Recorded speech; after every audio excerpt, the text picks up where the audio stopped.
Alors, Monsieur le Président, je vais vous rassurer tout de suite parce que j'ai ressenti une petite pointe de crainte dans vos propos à la fin.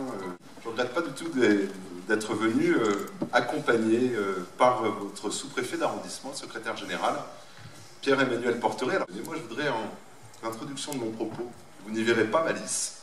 Je voudrais aussi saluer ici la présence de tous les services de l'État qui, au quotidien, souvent anonymement, en tout cas discrètement, travaillent chaque jour à l'amélioration de la vie quotidienne des habitants de l'île de Ré. Donc je vais vous demander de les applaudir.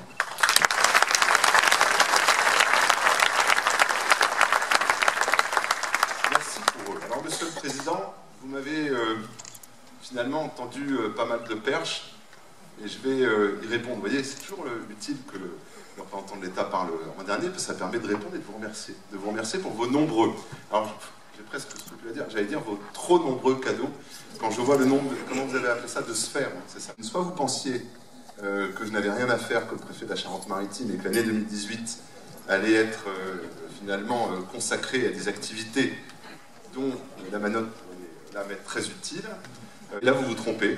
Il y a du travail dans les services d'État, il y a du travail à la préfecture. J'étais inquiet, mais j'ai été rassuré. J'ai vu qu'il y avait 10 sphères, heureusement pas 12, sinon les comparaisons, notamment avec des personnages de la mythologie, auraient pu être facilement faites, non pas à mon détriment, mais plutôt à celui du président de la communauté de communes, vu son gabarit. Moi, j'ai pas l'habitude de parler de moi, mais c'est vrai que je suis un préfet chanceux. Mon affectation précédente n'était pas complètement dénuée de cet intérêt pour la spécificité insulaire. Je venais de Martinique. Un de mes premiers patrons m'a dit « Fabrice, tu vas être très chanceux, tu quittes une île pour en rallier 4. »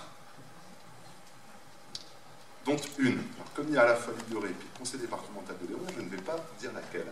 Dont une va te mobiliser fortement. Et avec bien conscience qu'il y avait des insularités qu'il faut prendre en compte, des histoires surtout, et avant tout des femmes et des hommes qui vivent passionnément leur territoire et qui ont surtout, je veux dire, chevillé au corps la volonté de pouvoir continuer de construire leur propre vie quotidienne, mais aussi l'avenir et le développement pour les générations à venir. Alors l'île de Ré, vous avez raison, tous l'ont dit, est un bijou de diversité naturelle, est un joyau qui fait la fierté de tous et qui en fait un des lieux les plus attractifs, bien sûr, pour les touristes, vous l'avez mentionné, qu'ils soient raisonnés, respectueux et cohérent, mais avant tout attractif pour les habitants. Cette dimension humaine qu'il ne faut pas oublier, car le développement d'un territoire, il est avant tout fait au bénéfice des habitants. Dans un cadre qui est normé, mais dit avec beaucoup de solennité, des risques naturels importants qui justement les exposent, ces habitants, en particulier au risque des submersions marines. Et la mémoire de la tempête Xynthia que vous avez évoquée, comme celle de 99, sont là évidemment pour nous le rappeler. Cette réalité qui vous habite au sens plein du terme mérite un diagnostic clair des enjeux. L'île dispose de formidables atouts, mais vous avez insisté sur cette notion qui, je crois, est au cœur de vos préoccupations, c'est de maintenir des équilibres à tout point de vue. Le développement de l'île passe aussi par la mise à disposition d'équipements qui permettent d'attirer de jeunes actifs tout en adaptant l'offre de services à une population qui compte de plus en plus de seniors, et c'est tant mieux, puisque ça montre bien la douceur de vivre qui fait que l'île de Ré, notre île de Ré, reste particulièrement attractive. Les 6 mois que j'exerce l'honneur d'exercer ces responsabilités de préfet de la Charente-Maritime, il ne se passe pas une semaine ou 15 jours sans que le président Quillier me sollicite ou me téléphone pour soit me parler d'un projet, soit plus structurellement, finalement, nous solliciter pour que nous puissions travailler ensemble, justement, pour se donner la capacité collective de se donner de la visibilité sur le long terme. Cette confiance que nous avons commencé à tisser doit se renforcer à l'aune de 3 axes d'une méthode que je souhaite ce soir aborder avec vous. Ces 3 axes qui sont simples. C'est d'abord la vision de long terme, la concertation et le pragmatisme. Alors je vais me féliciter devant vous de l'aboutissement fin octobre des enquêtes publiques relatives aux différents plans de prévention des risques naturels. Je sais très bien que ces plans n'ont pas fait l'unanimité, ne font pas l'unanimité. Mais nous sommes parvenus au bout de la procédure. L'approbation prochaine de ces plans, qui interviendra dans les semaines qui viennent, est une étape importante.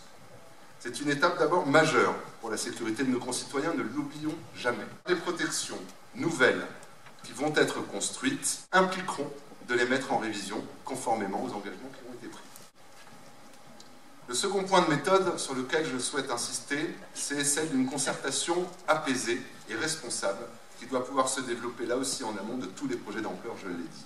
Et en partageant un diagnostic et une méthode commune, même si les appréciations peuvent diverger ici ou là, ou à des moments donnés, que nous pourrons consolider et stabiliser cette stratégie de long terme que vous appelez de vos vœux pour l'île de Ré. Cela ne signifie pas, au risque de vous décevoir, que les services de l'État seront systématiquement d'accord sur tout. Cela ne signifie pas que le président Quillier sera systématiquement d'accord avec l'analyse des services de l'État. Mais cela signifie que nous nous mettrons en situation d'atteindre, dès que c'est possible, des compromis à la fois exigeants et raisonnables dans le cadre d'un dialogue soutenu parce que fluide et continu. C'est en tout cas ma volonté. Le troisième axe, c'est celui du pragmatisme et de la facilitation. Le président de la République, Emmanuel Macron, lorsqu'il a reçu l'ensemble des préfets au mois de septembre dernier pour leur fixer leur feuille de route, a souligné le fait que nous devions être chacun dans nos départements à la fois des entrepreneurs de l'État et des facilitateurs de l'action publique. Alors il y a des sujets sur lesquels je ne transigerai jamais. La sécurité des personnes, qui est la première des responsabilités de l'État et qui est donc la première de mes responsabilités comme préfet dans ce département. En même temps, il y a aussi des besoins de développement qu'il faut entendre et la volonté de porter des projets qu'il faut entendre. L'État examinera donc au cas par cas l'ensemble des projets collectifs et d'intérêt général qui lui sont soumis dans un esprit de responsabilité et d'ouverture, avec la volonté farouche, et vous pouvez compter sur moi là-dessus, de trouver des solutions concrètes dès que c'est possible pour répondre rapidement aux besoins identifiés par les élus. Et avec aussi un engagement, c'est que lorsque ces solutions concrètes, pour des raisons législatives, pour des raisons de normes, pour des raisons de diverses natures, vous le dire en transparence, rapidement, pour éviter que les dossiers durent ad vitam aeternam, et pour que nous puissions ensemble travailler le cas échéant sur des propositions alternatives. Vauban avait l'habitude de dire, avec tout le lyrisme de l'époque, que la véritable gloire ne vole pas comme le papillon, elle ne s'acquiert que par des actions réelles et solides. Alors personne ici, évidemment, dans cette salle, ce soir, ne recherche la gloire. Mais je crois que tous, nous sommes là pour servir, Madame la sénatrice, vous l'avez indiqué, pour servir l'intérêt général et pour faire avancer les dossiers.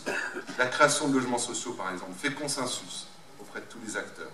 Donc, naturel que nous cherchions avec vous des solutions pour bâtir davantage conformément aux vœux des élus. Je suis convaincu que des possibilités existent encore sur le territoire pour développer la mixité sociale sur l'île conformément à vos vœux. Pour réussir tout cela, un impératif catégorique, c'est que l'État continue d'être présent dans une exigence bienveillante. Votre sous-préfet d'arrondissement, M. Portery, ici présent à mes côtés, continuera, poursuivra dans les semaines qui viennent les visites de terrain, parce que c'est sur le terrain, à vos côtés, aux côtés des habitants et à leur écoute, Madame et Messieurs les maires, Monsieur le Président, qu'on peut construire ensemble des solutions intelligentes, conformes à l'intérêt général et dans le respect, évidemment, de la loi et des règlements. Je tiens pour conclure à former le vœu donc que l'année 2018, qui sera pour nous tous ici sur l'île de Ré une année de défi, soit placée sous le sceau de cette méthode, faite de visibilité, faite de concertation respectueuse mais exigeante et faite de pragmatisme. À titre plus personnel, en mon nom et au nom de l'ensemble des services de l'État, je vous souhaite à tous et à tous une excellente année 2018. Merci beaucoup.